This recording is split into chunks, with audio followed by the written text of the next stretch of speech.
Tayo po ay nasa Philippians chapter 1 sa ating pong series Philippians chapter 1. Ngunit bagong lahat, magre-report muna kami mag-asawa sa mission natin sa Leyte. Una sa lahat, nagpapasalamat ako sa inyo pong suporta sa panalangin, suporta sa inyong pagmamahal at maging sa suporta ng pinansyal. Dahil kung wala ito, hindi po natin may sasagawa ang ating pong misyon sa Leyte, ang pagsunod po sa kalooban ng Panginoon, kanyang Great Commission. At sa gawain po roon, sa biyaya ng Panginoon, araw-araw po ang gawain. Araw ng Sunday, dumating yung mga bisita sa iba't ibang lugar sa Leyte, at ang pinakamalayo ay yung taga Maybog na ating pinagpipray every Wednesday. At hindi ko inaasahan dahil ang balita, mag-asawa lang ang darating, ngunit isang truck ang dumating, dumalo, at hindi pa lahat yon ang natagaroon sa Maybog. At first time nilang makadalo sa ganung gawain o pagsamba.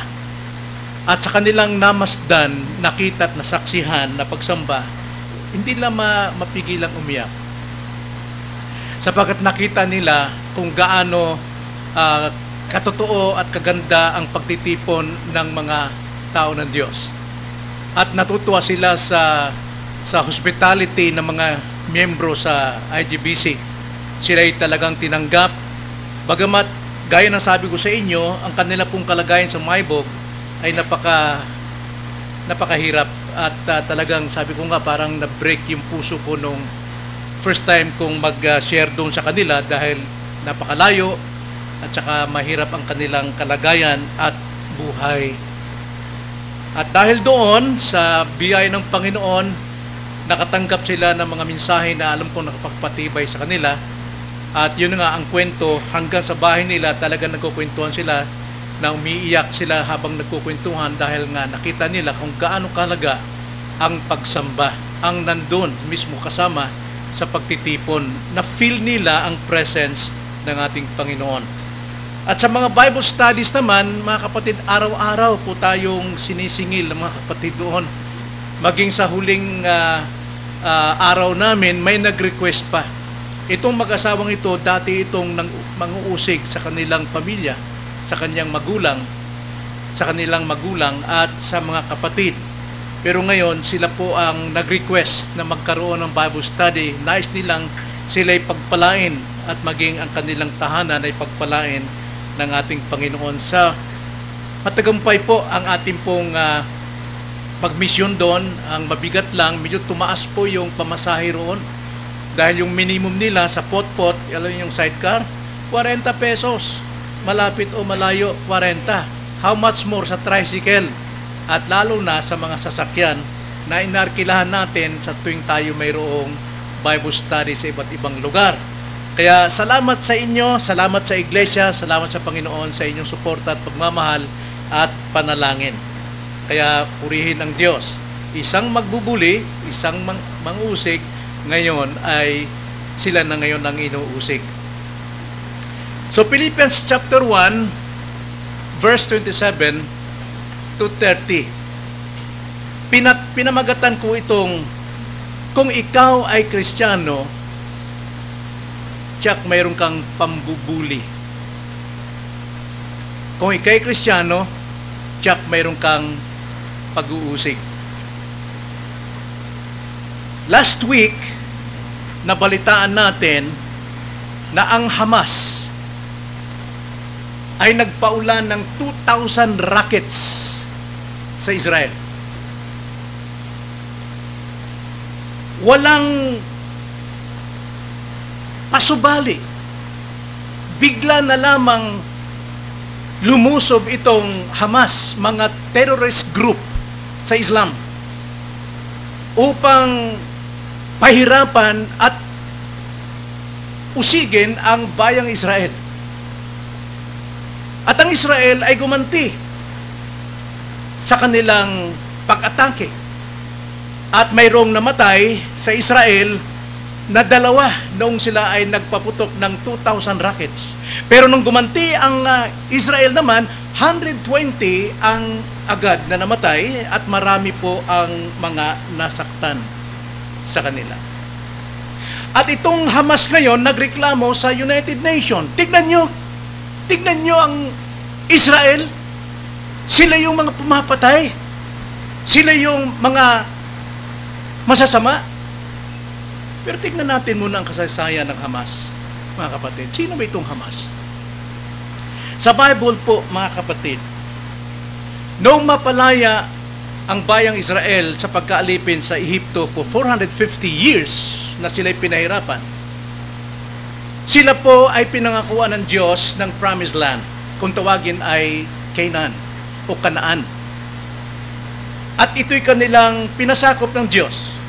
Ito'y pinagkaloob ng Diyos sa kanila na kailangan kapag ka ito ay inyong sinakop, palayasin ang lahat ng nakatira, mga inhabitants. Pero hindi sumunod ang bayang Israel. Hindi nila pinalayas ang lahat na nakatira sa Kanaan, kundi nag-iwan sila ng ilang mga grupo. At bumilang ng taon, maraming taon ang lumipas, ang grupong ito ay lumaganap, kung tawagin ay Palestine, the Philistine. No longer Canaanites, but they became the Philistine. At itong Pilistinong ito, mga kapatid, dahil sila'y lumakas, yumaman, ito yung naging bully sa buhay ng Israelites. Kaya hirap sila ngayon na palayasin ito sapagkat sila'y mas malaki. Sila nag-occupy ngayon sa lupang Kanaan. Napakalaki nung Kanaan. Pero ang natira sa kanila, kasinlaki lamang ng Luzon sa ating bansa. The Israelites. At dahil dito, walang patumpik-tumpik na kinakalaban ng mga Filistino ang Israel anumang sandaling gusto nilang ibigin. Pero hindi pinababayaan ng Diyos ang Israel sapagkat ito ang kanyang covenant tipan kay Abraham, kay David, kay Solomon, hanggang sa Kristiyano. Tipan ng Diyos na hindi sila iiwan ni pababayaan man sa kabila ng pagka-rebelde nitong Israel, but God remains faithful to them and to us as Christian. If we are not faithful to God, God still remain faithful to us. Yan ang pangako ng Panginoon. Ngayon, dito po sa Pilistino ngayon, yung pong Gaza na ngayon pinagharian itong Hamas, yan po ay na-conquer ng Israel.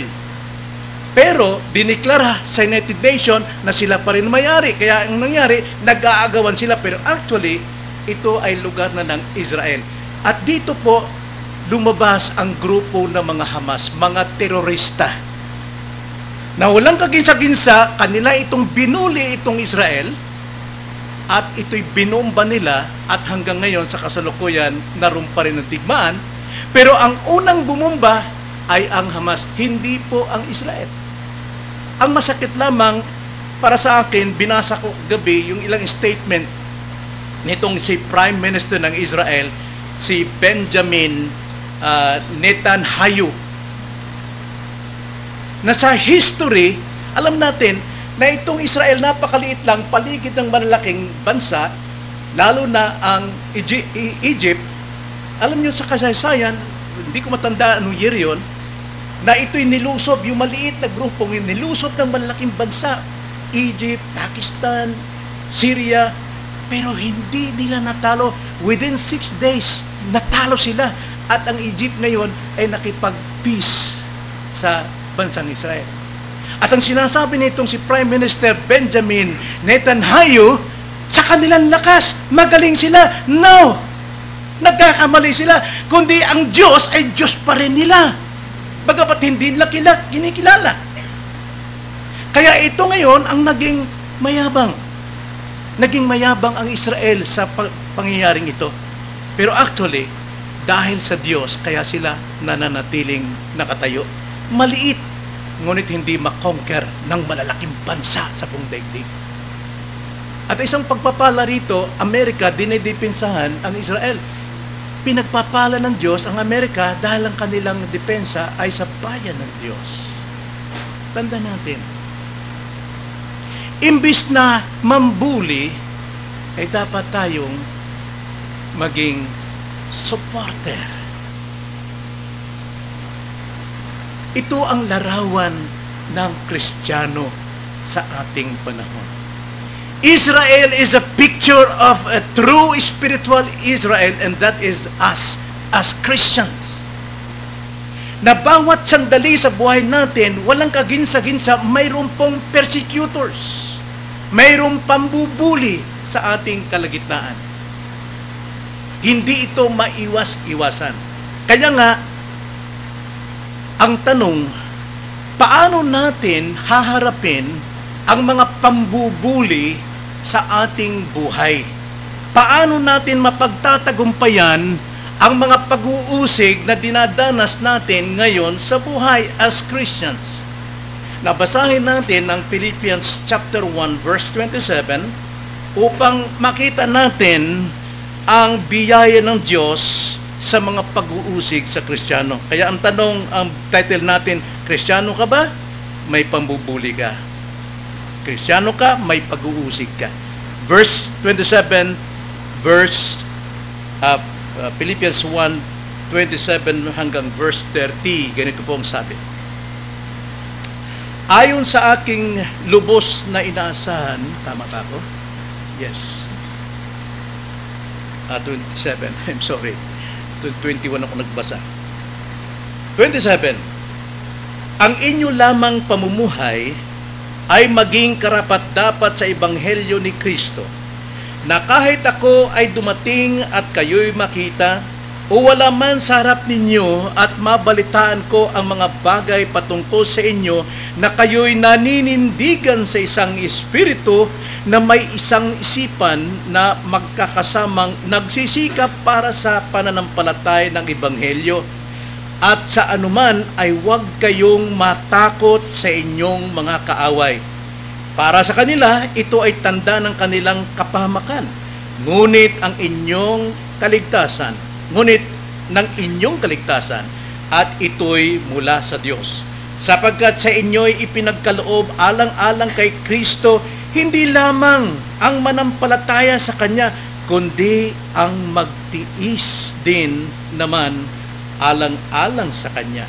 Yamang taglay ninyo ang gayon ding pakikipaglaban na inyong nakita sa akin at ngayon nababalitaan ninyo tungkol sa akin. Ito ang buhay ni Pablo na walang katigil-tigil na binubuli ng mga kaaway. Tayo manalangin.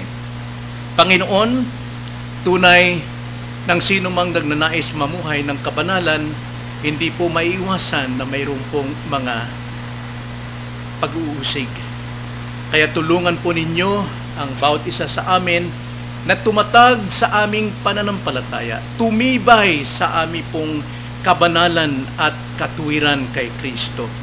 Tulungan nyo kami, gamitin ninyo ang mga salitang ito sa aming pong ikalalago. Itong aming dalangin sa pangalan ng Panginoong Hesus. Amen. Nabalikan natin ang naging buhay ni Pablo rito sa Pilipos. Pagkatapos ng maraming mga pangyari at nabilanggo siya, na alam natin, hindi magsasalita si Pablo nang wala pong nangyari sa kanyang buhay. Na sabi niya, naiipit siya sa dalawa. Ang nais niyang makasama si Kristo na kailangan niya ay pinakamahigit para sa kanya, ngunit siya po ay mayroon ring kaloobang gustong manatili pang buhay na siyang pinakakailangan sa mga kapatiran. Kaya si Pablo, masabi natin, maring hirap siya sa kanyang sarili, sa kanyang pagkabilanggo. Maring nararamdaman niya ang kanyang kamatayan. O nakikita niya na maaring matapos na siya. Well, ang mga ngaral o pastor hindi po ligtas sa karamdaman at hindi ligtas sa kamatayan. Ngunit, ano ang kanyang layunin? Saan nakatuon ang layunin ng mga ngaral? Kanina tinalakay ni Pastor Arjen tungkol sa shepherding. Marami pong mga nagsasabing pastor for their own interest lamang. At sila po ay nagpapayaman. Pero ang totoong mga ngaral, ang layunin ay ang kapatiran. At dahil dito si Pablo, mas pinili niya na siya'y manatiling buhay pa upang mapatibay, mapalakas ang pananampalataya ng bawat Kristiyano dahil po sa mga pag-uusig. Kung dinanas ni Pablo ang pag-uusig na walang katigil-tigil, ganun din ang mangyayari sa mga Kristiyano na walang katigil ang pag-uusig. Paano na lang kung walang mag-shepherd sa kanila, walang mangaral sa kanila? Hanggang sa atin, panganahon, kung wala po ang Apostles' Doctrine, paano tayo tatayo at lalago sa ating pananampalataya? Kaya dito mayroong dalawang kondisyon sa pamumuhay bilang Kristiyano sa ikatatagumpay sa mga pag-uusig. Ipinakita rito ni Pablo ang tatlong kondisyon, mga kapatid, tatlong kondisyon. Una, makikita natin sa verse 27, sa kondisyong bigyan natin ng lugod ang Panginoon, una, sa ating pamumuhay bilang Kristiyano. Na problema ito sa ating panahon ngayon, mga kapatid. Marami pong nagsasabi, I'm a Christian. Ako po isang Kristiyano, matagal na akong Kristiyano. Pero tignan natin ang buhay. Nasaan ang buhay? At yun ang nais pagdiinan dito ni Pablo, na sa kabila po ng kanyang desisyon na manatili siya, na buhay pa sa kanilang mga sarili, ang sabi ni Pablo sa 27, ang inyo lamang, may kondisyon, ang inyo lamang pamumuhay ay maging karapat-dapat sa Ebanghelyo ni Kristo, na kahit ako ay dumating at kayo'y makita o wala man sa harap ko o harap ninyo at mabalitaan ko ang mga bagay patungkol sa inyo, kayo'y naninindigan sa isang espiritu na may isang isipan na nagkakasamang nagsisikap para sa pananampalataya ng Ebanghelyo. Na sinasabi ni Pablo, kahit man ako o wala o mabalitaan ko man lamang ang tungkol sa inyo, bigyan nyo ng lugod ang Diyos sa pamamagitan ng inyong pamumuhay. Pag wala po ang pastor, kung saan nagpupunta ang mga miyembro, kung wala ang pusa, naglalaro ang mga daga. May katotohanan yan di ba? May katotohanan sa mga Kristiyano. Ginagawa nila ang lahat nilang gustong gawin. Pero sa kabilang banda, si Pablo po ay nangaral na kung may nakakita man o wala, ang sabi ni Pablo, turo niya sa Romans chapter 12, verse 1 to 2, itong buhay ng Kristiyano, palagi. Ito, basahin natin. Romans 12, verse 1 to 2. Ang sabi ni Pablo, kaya nga mga kapatid, isinasamo ko sa inyo.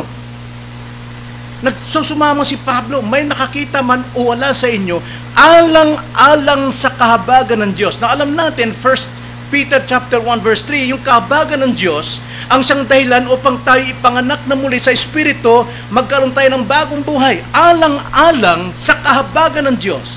Sa lahat ng Kristiyano, hindi tayo nabubuhay at hindi tayo naliligtas kung wala ang kahabagan ng Diyos. Alang-alang sa kahabagan ng Diyos na inyong ialay ang inyong mga katawan na isang handog na buhay, banal na kasiyasa sa Diyos na siya ninyong makatwirang paglilingkod. Paglilingkod po dyan sa English is worship. So meaning to say, may nakakita man o wala man ang pastor nyo o nakandyan man pastor nyo, ipakita ninyo ang inyong pagiging ligtas na dalhin ng katawan na buhay sa pagsamba. Sa paglilingkod. Napakaraming Kristiyano, kapag wala sa iglesia, kung saan nagpupunta, sa sinihan, sa mall. Kaya nga, sabi ko nga, pagkabago mag-apply ang isang miyembro dito sa atin, sa abroad, bigyan mo ko ng 10 reason why. Bago papayagan. Sapagkat tiyak sira ang iyong church life. Yan ang problema sa abroad. Pero higit na problema sa mga present ngayon na sa atin, andyan lang katapat lang ng iglesia, hindi pa makadalo kasi mas mahalaga sa kanila ang kanilang pamilya na hindi mananampalataya at na hindi nila maakay tungo sa pananampalataya.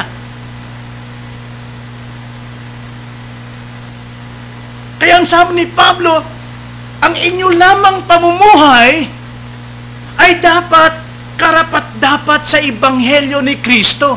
Karapat-dapat sa kamatayan ni Kristo. Tingnan nyo, mga kapatid, bawat Kristiyano hindi ka maliligtas kung ang Diyos ay nananatiling Diyos. Siya'y nagpakababa na tulad ng tao. Siya'y namuhay bilang tao. Naranasan niya ang lahat ng impluwensya ng kasalanan. Namatay siya para sa iyo. At pagkatapos, babaliwalain mo lamang ang tabagang iyon ng Diyos. Dahil mas mahalaga sa iyo na ikaw'y binubuli ng iyong kamag-anak o na iyong pamilya, tinatakot ka, Nay, pag hindi mo binantayan yung apo mo, baka mamatayan. Hindi makapagtatrabaho ang mag-asawa kung di na kayang kumuha ng yaya. O di kaya kung magulang man ang magbantay, be sure, Sunday and Wednesday is for the Lord. Dapat mamuhay na karapat-dapat sa Ebanghelyo. Well, yun po yung katotohanan, mga kapatid. Dapat tayong lumalago palagi. Bakit kailangan nating sumamba? Bakit kailangan dumalo sa prayer meeting? Sa prayer meeting, lalago ang ating pananampalataya. Sa pagsamba, lalago ang ating kaalaman sa salita ng Diyos at sa pag-uudyok ng pangangaral, lalago ang ating buhay bilang Kristiyano. Ano po yung pananampalataya, mga kapatid? Nasabi nga, the righteous shall live by faith alone. We are justified by faith alone. Na pagdating po sa kaligtasan, ang unang gawa ng Diyos is regeneration, right? Kailangan ka mo ng buhayin dahil ikaw'y patay sa kasalanan. At kapag ikaw'y nabuhay, mga kapatid, magkakaroon ka ng understanding, magkakaroon ka ng knowing and believing. Saan? Sa gospel preached. Romans 10:17. Faith cometh by hearing, hearing by the word of Christ preached. Kasi buhay ka na. Kaya sa regeneration, mayroon kang panampalataya. So therefore, Ephesians 2:8, we are saved by grace through faith. Kaya halimbawa, ito yung grace of God, the whole salvation na ginawa ng Diyos. Grace of God. Dahil sa mayroong pananampalataya, yung pananampalataya natin ang siyang magkoconnect dyan. This faith is our living bond with Christ. Taglay natin ang buhay ni Kristo, pero kailangan tong living bond na ito, yung ating faith, ay lumago at tumibay. Paano? Through the gospel preached. Sa pamamagitan ng pangangaral. Ngayon kung wala ka sa pagsamba, wala ka sa prayer meeting, paano mo sabing Kristiyano ka pa rin? Hindi ka lumalago sa pananampalataya. Hindi lumalago ang iyong relasyon kay Kristo. Ang relasyon natin na yung faith natin, the living bond. Hindi ka lalago. Kaya sa ating pag-aaral nga every afternoon ng Sunday, yung series about Christian growth o grow. Sa pananampalataya, idagdag mo ang kaalaman. Sa pananampalataya, idagdag mo ang kabutihan. Sa pananampalataya, idagdag mo ang self-control. Pananampalataya natin, dapat ito'y nadadagdagan upang tumibay ang ating living bond with Christ. Paano ka lalago kung wala ka? Nakakarinig ka, yes, nakakarinig ka, pero pwede mong tayuan, magtimpla ng kape, nandun sa bahay, live streaming, right? Ginawa ko yun eh. Noong pandemic. Kaya huwag sabihin din yung ginagawa. Katulad ngayon, kanina may naka-open siguro, wala tayong Facebook kanina. Kasi ngayon ang layunin natin na umaten sila. Pero kung nandiyan ka personally, ikaw ay templo ng banal na Espiritu. Magkakasama tayo rito. Na tulad nung yung langis ni Aaron na binungo sa kanyang ulo at dumaloy doon sa breastplate. Yung breastplate na ito tumutukoy sa 12 tribes of Israel, sila'y nagkaisa dahil po sa banal na Espiritu. At tayo rin, nandito tayo sa presensya ng Diyos. Kristiyano ka man o hindi pa Kristiyano, kabilang ka rito sa pagpapala. Kaya nga, may nakakita man o wala, dapat ialay ang ating katawan as a living body bilang ating paglilingkod o pagsamba sa Diyos. Huwag tayo makiayon sa ugali ng sanlibutan. Balikan natin Romans 12 verse 2 naman. As a Christian. Ngayon, inihandog na natin ang ating sarili o hindi natin inihandog ating sarili sa pagsamba. Itong ang sunod ni Pablo, huwag ninyong tularan ng sanlibutan ito. Ano ba ang isipan ng sanlibutan? Huwag sumamba. Gumawa ng dahilan. Magtrabaho ka araw ng Sunday. Akin pa rin yan. Overtime ka yan, kikita ko dyan. Pero remember this, Sunday is para sa Panginoon. Himiras, Koryos Himiras. Ibig sabihin, pag-aari ng Panginoon ang araw ng pagsamba. Hindi atin yan. Kaya kapag ginagamit natin ng araw ng Sunday for our own, pagnanakaw yan sa Diyos. Ginagamit mo yung, binigyan ka na nga ng 6 na araw, 24 hours a day, 6. Ang Sunday dapat holy yan, separate from 6 days. Kagamit-gamit sa Diyos para sa Diyos. Pero, ang sabi nga rito, huwag ninyong tularan ang sanlibutang ito, kundi magbago kayo sa pamamagitan ng pagbabago ng inyong pag-iisip. Ano ibig sabihin yan? Repent. Change your mind. Kung naugali mo nang hindi dumadalo ng Sunday, mas mahal mo ang iyong mga anak, mga apo, hindi mo minamahal ang anak mo at ang minapo, pinapahamak mo sila. Imbis na ikaw mag-akay sa kanila, maging asin at ilaw ka sa kanila upang dalhin sila doon sa liwanag ng kaligtasan, lalo mo silang minamahal para tumungo sila sa kapamakan. Kundi magbago ng isip upang, dito pa lang, upang mapatunayan ninyo kung alin ang mabuti, kasiyasiya at lubos na kalooban. Sa English kasi ang gandang pagkasabi so that you may prove what the will of God is. Mapatunayan mo kung ano ang kalooban ng Diyos, that which is good and acceptable and perfect. Hindi po basta tama, perfect. Kailangan pong magbago tayo. Mga kaibigan, mahalin natin ang Lord's Day. Nakatingin ang Diyos sa Lord's Day. Huwag natin gamitin sa ating pansariling kapakinabangan. Yan po isang uri ng pagnanakaw sa Kanya. Binigyan na tayo ng buhay, binigyan na tayo ng lakas, binigyan tayong pamilya, binigyan tayong trabaho, binigyan tayo ng lahat ng bagay, binigay sa atin ng 6 na araw, kasama ang 24 hours a day, tapos kaangkinin pa natin ang Kanyang araw. So, buhay na may pinanindigan tayo dapat.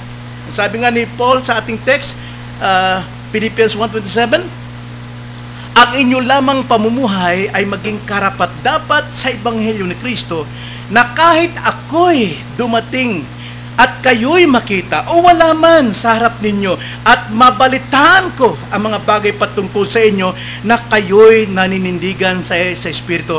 Ang sabi diyan, plural Yung pronoun dito personal pronoun is plural. Kayo, hindi lang ikaw, hindi lang si Pablo, kundi tayo mga iglesia, tayo mga miyembro ng iglesia. Patungkol sa inyo na kayo'y naninindigan sa isang espiritu, isang espiritu tayo, isang mind, na may isang isipan, na magkasama-samang nagsisikap para sa pananampalataya ng Ebanghelyo. So, ibig sabihin, naninindigan tayo sa isang espiritu, naninindigan tayo sa isang diwa o isipan, naninindigan tayo magkasama at pagsisikap, naninindigan tayo sa pananampalataya, at naninindigan tayo sa pakikinig ng Ebanghelyo.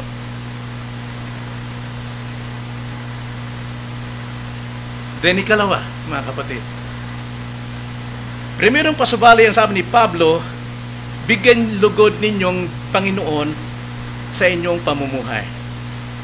Pamumuhay. Hindi na tayo namumuhay as unbelievers. We are living as a child of God, children of God. Then, ikalawa, verse 28, bigyan lugod ang Panginoon sa ating pananampalataya. Verse 28, at sa anuman ay huwag kayong matakot sa inyong mga kaaway. So ano pong implication? Live by faith.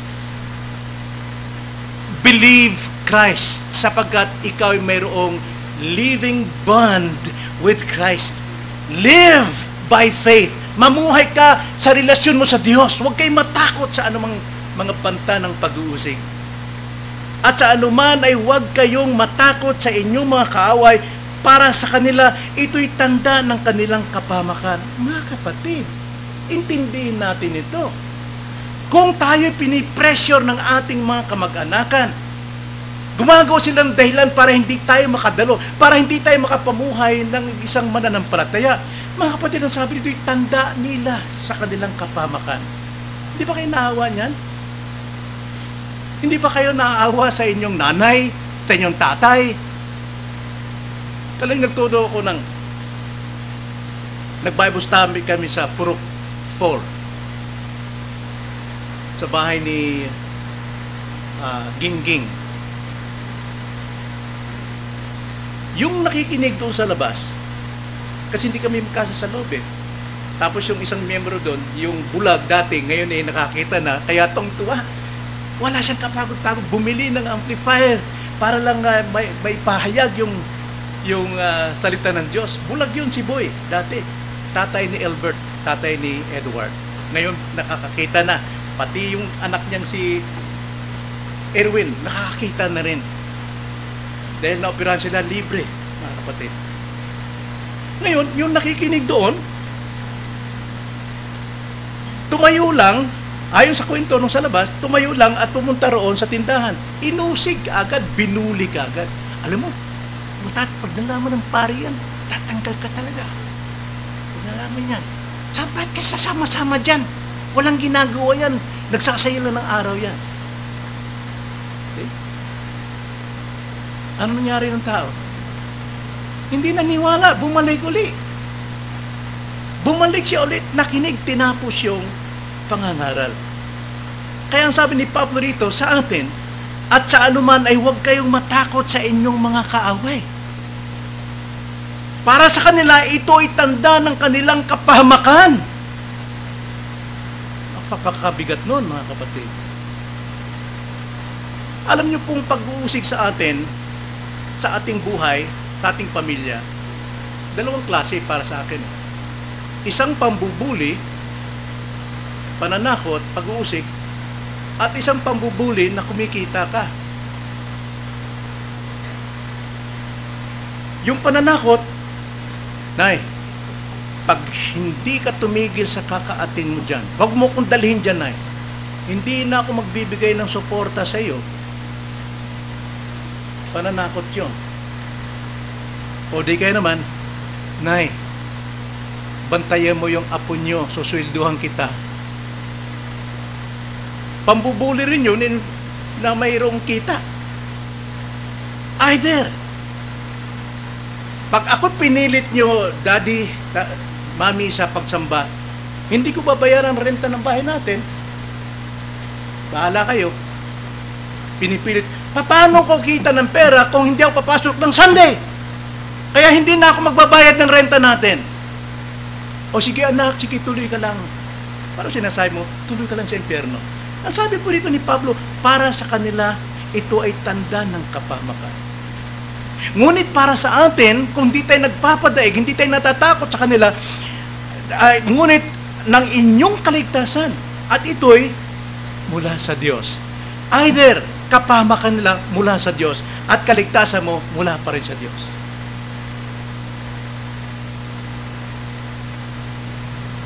Kaya nga, bigyan lugod ang Panginoon sa ating pananampalataya. Live by faith. Bigyan mo ng lugod ang Diyos sa ating relasyon sa Diyos.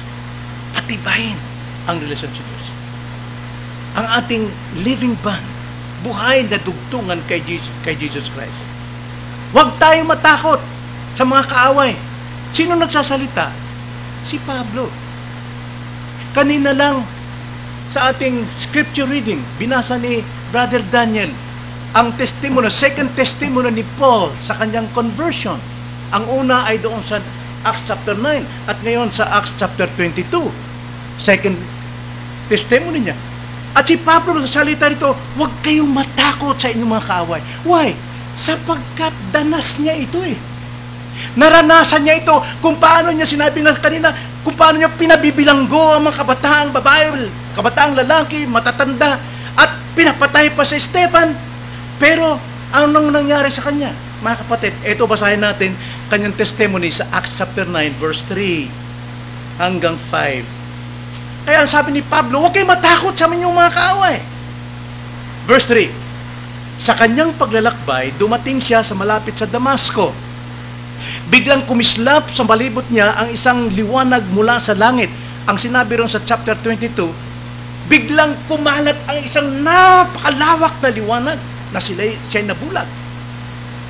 At ang sabi rito sa verse 4, bumagsak siya sa lupa at nakarinig ng isang tinig na sa kanya'y nagsasabi, Saulo, Saulo. Saulo po ang kanyang pangalan noon bilang pangalan ng Hebreo. Okay? Pero ngayon, Pablo na. Ang ibig sabihin ng Pablo, maliit na tao. Very humble si Paul. Kaya nga tinawag siyang Paul. Ang sabi dito, Saulo, Saulo. Para po sinasabi ng Panginoon, mayabang, mayabang. Persecutor, persecutor. Makinig ka. Ang sabi rito, bakit mo ako inuusig? Now, kilala ba ni Paul si Jesus Christ? Nakita ba niya si Jesus Christ? Hindi. Pero bakit si Kristo ang kanyang inuusig? Dahil kung inuusig niyang mananampalataya, actually, directly, si Christ ang inuusig. Alam ni Pablo ito, na kung uusigin ka, huwag kang matakot, sapagkat hindi ka talagang inuusig, kundi si Kristo. Ang kagandahan lang kay Pablo, siya po'y naligtas sa kanyang pag-uusig. Hindi siya napahamak. At yun ang ating aasahan, na kung tayo po'y bulihin o usigan ng ating mga mahal sa buhay, huwag tayong matakot, kundi isaysay pa natin ang katotohanan upang sila maligtas. Sapagkat kung magpapabaya tayo, tayo mismo magtutulak sa kanila sa kanilang kapahamakan. Kaya sabi dito in verse 4, bumagsak siya sa lupa at nakarinig na isang tinig na sa kanya nagsasabi, Saulo, Saulo, bakit mo ako inuusik? Sinabi niya, sino ka, Panginoon? Si Pablo walang Panginoon noon sa buhay niya. Ang Panginoon niya ay sarili niya. But this time, nabago puso niya. Tinanong niya, sino ka, Panginoon? At siya'y sumagot, ako si Jesus na iyong pinag-uusig. Doon naman sa chapter kanina binasa, sino ka, Panginoon? Sabi ng Panginoon, ako ang inuusig mo. Anong gagawin ko, Panginoon? Obedience na siya. Sumusunod na sa kalooban ng Panginoon. Ang sabi ng Panginoon doon sa chapter 22, ipahayag mo ang Ebanghelyo. Mga kapatid, huwag tayo patakot. Sapagkat ito'y tanda ng kapahamakan ng mga umuusig sa atin. Pero ayaw natin sila'y mapahamak, right? Kaya kailangan natin ang tamang ugali pagdating po sa mga pagsubok. Lalo na kung kasambahay natin, mahal natin, pamilya natin, mabag kayo. Hanggat nagtutumigas ang puso nila, hindi ka pinapakinggan dahil hindi ka nag-i-insist. Dapat i-insist mo ang salita ng Diyos dahil alam mo na tayo'y patay. Hindi tayo makakaunawa hanggat hindi tayo nabuksan ng Diyos. Kaya kailangan nating ipagpatuloy ang pag-share sa kanila. Dapat may pakinabang ang ating paninindigan sa pananampalataya. Sa ating paninindigan sa pananampalataya, ipamuhay natin, ipahayag natin ang Ebanghelyo ng ating Panginoon. Sa ganitong paraan, ang sabi sa 27, tayo'y nagiging karapat-dapat sa ebanghelyo ng ating Panginoon. May nakakakita man o wala, alam mong namumuhay ka sa pananampalataya. Naninindigan ka sa ebanghelyo ng taglay mo. Ano yung ebanghelyo? Kapangyarihan ng Diyos. The gospel is the power of God unto salvation to those who believe. Sa sino man tao. So therefore, the just shall live by faith. Kailangan tayong mamuhay sa pananampalataya. Sapagkat ito'y kapahamakan para sa kanila. Huwag nating hayaan na sila po'y mapahamak dahil sa kanilang katigasan ng puso. Kaligtasan natin ay magagamit sa pag-aakay sa ating pamilya, sa ating mahal sa buhay. Hindi tayo maging tanda ng kanilang kapahamakan. Sana huwag tayo maging tanda ng kapahamakan ng ating mga mahal sa buhay, kundi tayo ay mag-akay sa kanila tungo sa kanilang ikaliligtas. Then thirdly, pangatlo pong kondisyon na sinabi ni Pablo, una, bigyan nating lugod ang Panginoon sa ating pamumuhay. Ikalawa, sa ating pananampalataya. Ngayon, ikatlo, sa ating pagtitiis. Verse 29 to 30, ganito ang sabi. Sapagkat sa inyo'y ipinagkaloob alang-alang kay Kristo, hindi lamang ang mananampalataya sa Kanya, kundi ang magtiis din naman alang-alang sa Kanya. Yamang taglay ninyo ang gayon ding pakikipaglaban sa inyo ng inyo na inyong nakita sa akin at ngayon nabalitaan ninyo tungkol sa akin. Alam niyo, buhay natin walang pagkakaiba sa mga apostol. Ang tinatagay nilang pag-uusig at pagtitiis, tinataglay din natin. Lalo na sa ating pananampalataya, the same with the apostles. Kaya nga, ang sabi ni Pablo rito, bigyan lugod ang Panginoon sa ating pagtitiis. Sapagkat ang ating pagtitiis, hindi atin, mga kapatid. Nakita niya, sabi sa 29, tayo'y binigyan ng pananampalataya at ang pagtitiis din ay bigay sa atin. It's a blessing na tayo po ay magtiis. Ang pagtitiis na ito ay kay Kristo. Subalit, sa ating pong matinding ugali na hindi makapagtiis, yung ating laman ang sumisipa para hindi tayo makontrol ng patience ni Christ. Tingnan si Christ, mula sa pagkabata hanggang kamatayan, pasensyoso siya. Siya ay righteous. Si Christ ay righteous. Bakit po? Sapagkat nasa kanya ang perfect obedience, passive and active. Pag sinabing passive, mga kapatid, lahat po ng itinalaga, lahat ng propesya sa banal na kasulatan, tinanggap ni Jesucristo yun ng walang anumang galit o anumang guhit ng di pagsang-ayon. Passive siya ron, binigay niyang buhay. Active naman, yung kalooban ng Ama, tinupad ni Kristo lahat. Aktibo niyang ginagawa lahat ng bagay, lahat ng katuparan ng kalooban ng Ama for the salvation of many. Kaya nga si Kristo ang ating righteousness. Sa ating pananampalataya, mga kapatid, natupad natin ang buong kautusan at kalooban ng Diyos through Christ. Sapagkat kung sa atin, wala pong maliligtas kung tayo ang magtutupad noong kasulatan at kalooban ng Diyos. Wala pong makagawa nun. Only Christ. At dahil tayo sumampalataya kay Kristo, natanggap natin, ibinis natin ang kanyang righteousness. So therefore, we are justified not with our works, but by the works of Christ. Tayo po inaring ganap. As if, hindi tayo nagkasala, meaning ng justification. Walang makitang kasalanan sa iyo. Para bang hindi ka nagkasala sa simula pa lamang. Dahil nakabalot tayo sa righteousness of Christ. Ang kanyang perfect obedience, passive and active. Siya lamang magagawa niyan. Kaya nga, ang pagtitiis ay pagtitiis ni Kristo na sa atin.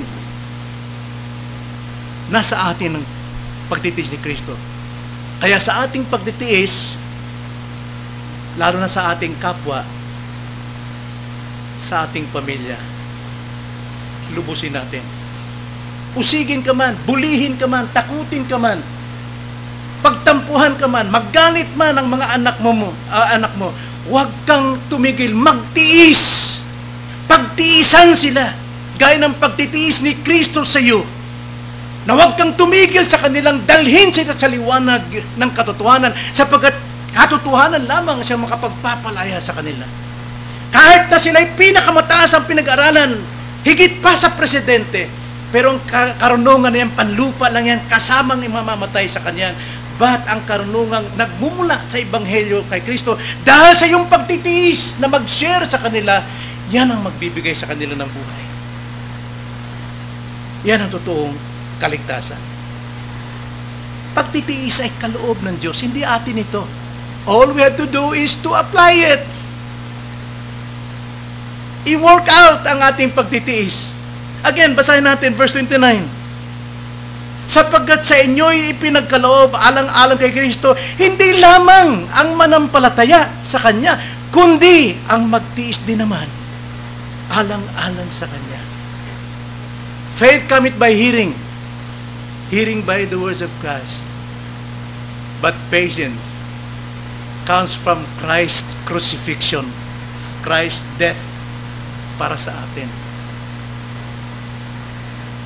Kaya nga, mapalad tayo na nagtitiis, sapagkat sa pagtitiis natin, madadala natin ang ating mga mahal sa buhay. Mauunawaan natin ang kanilang kalagayan. Maunawaan natin ang kanilang hindi pagsang-ayon sa atin, sapagkat galing tayo dyan. Pero huwag tayong matakot, sabi ni Paul. Huwag tayong matakot. Ang kaaway natin, maaring kapamilya natin, kamag-anak natin, huwag tayong matakot, dahil ang kanilang kinakalaban ay ang Panginoon. It is hard for us to kick against the goad. Mahirap tayong sumipa sa talasok, tayo lang mapapahamak. Ganon din ang ating mga mahal sa buhay. So, akayin, pagtiisan natin sila. At ang pagtitiis natin, hindi para sa ating kapakinabangan. Dahil kung sa atin, mga kapatid, anong sasabihin natin pag hindi nakapagtiis? Naku, sawa na ako dyan. Naku, pastor, tagal ko na. Inaakayan, ilang taon na. Simula akong maging Kristiyano, ilang taon ko ng Kristiyano? 10 taon, 15. Mga kapatid, yung nanay ni Agustin, Saint Augustine, the father of Reformation, 25 years, pinagpipray anak niya. Dahil si Agustin, ang Diyos niya ay sex. At iba't ibang reliyon pinapasok niya. But dahil nagbunga ang panalangin ng kanyang nanay, siya ngayon ay tinitingala ng lahat ng Kristiyano, lahat ng books niya ginagamit, dahil ito ay may kapangyarihan sa kaalaman ng bawat isa. Huwag kayo tumigil. 5 taon pa lang Kristiyano, ang papanalangin, tumitigil lang, dahil namumuhay tayo sa ating self, yung ating remaining sin. Pero kung mamumuhay tayo sa pagtitiis ni Kristo, which is a gift from Christ, kaya natin. Kaya nating pagtiisan sila hanggang wakas. Tingnan yung sabi sa verse 30. Yamang taglay ninyo ang gayon ding pakikipaglaban na inyong nakita sa akin. See? Kung nakikita natin paano makipaglaban si Pablo, naranasan natin ito from chapter 1, verse 1, hanggang ngayon sa 30, mayroon din tayo niyan. Taglay natin. Walang pagkakaiba ang bawat Kristiyano. Kaya nga, nakikita natin ito, sabi ni Paul. Kaya nga, patuloy lang. Magtiis tayo. Ang pagtitiis natin, tiyak may bunga. Minsan tularan natin si Juan, tamad, nakahiga, nagtitiis, nakanganga, dahil inaantay yung bubot na bayabas hanggang sa nahinog, hanggang sa nalumoy, na kinain ng ibon, nalaglag sa kanya uod. Well, yung pagtitiis na yun, yun tular natin, pero huwag tayong maging tanga tulad niya. Okay? Yung pagtitiis natin dapat may kilos. Faith without works, patience without works is dead. Kaya dapat tayo magtiis. So, ano po ang ating madadampot na aral ngayong umaga, mga kapatid? Unang-una, hindi tayo ang nabubuhay sa ating sarili. Paul says in Galatians chapter 2 verse 20, it is no longer I who live, but Christ lives in me. And the life that I now live, I live it by faith. Yung dugtungan natin. Namumuhay ako sa relasyon sa Diyos. At sa relasyon ito, sa panampalatid, tinutustusan ko ito ng kaalaman, moral excellence, ng kaamuan, ng pagtitiis sa ating kapwa mananampalataya. Ikalawa, huwag tayong matakot sa mga pambubuli. Alam mo, pinanood ko yung pambubuli sa YouTube, napakaraming pambubuli. Lalo na sa sport, sa boxing. Kala mo kung sino mayayabang, pero pagdating sa arena, siya yung bagsak. Karamihan po talaga, yung pambubuli is a sign ng kanilang destruction. Kaya kung Kristiyano ka, huwag ka mambuli. Yung kapatid ko yan, oh. Si Remy, bully yan, maliit pa. Mga kabataan, pinag-aaway-aaway niya. Galit na yan. Sampalin mo siya. Nag-aaway na naman. Ano lang yan, kwento lang yan. Pero as a Christian, imbis na magbuli tayo, mag-akay tayo. Sapagkat hindi tayo dapat ang kinatatakutan, kundi tayo dapat ang takot. At ang takot natin ay sa Panginoon. Holy fear sa Panginoon. So, as a Christian, ang masasabi ko lang, sa ating pagdurusa, sa ating mga paghihirap, imbis ikalungkot natin, ikawalan natin ng pag-asa. Ikatuwa natin. Ikatuwa natin. Bakit? Sapagkat yung paghihirap natin at pagtitiis is a gift from God. Kaya ka binigyan ng gift ng Panginoon dahil anak ka ng Diyos. Kaya mo yan. Pero ang ibang magdurusa sa mga taong hindi kumikilala sa Diyos, hindi nila kaya yun. Kailangan nila ang tulong mo para makasurvive sila sa kanilang pagdurusa. Amen?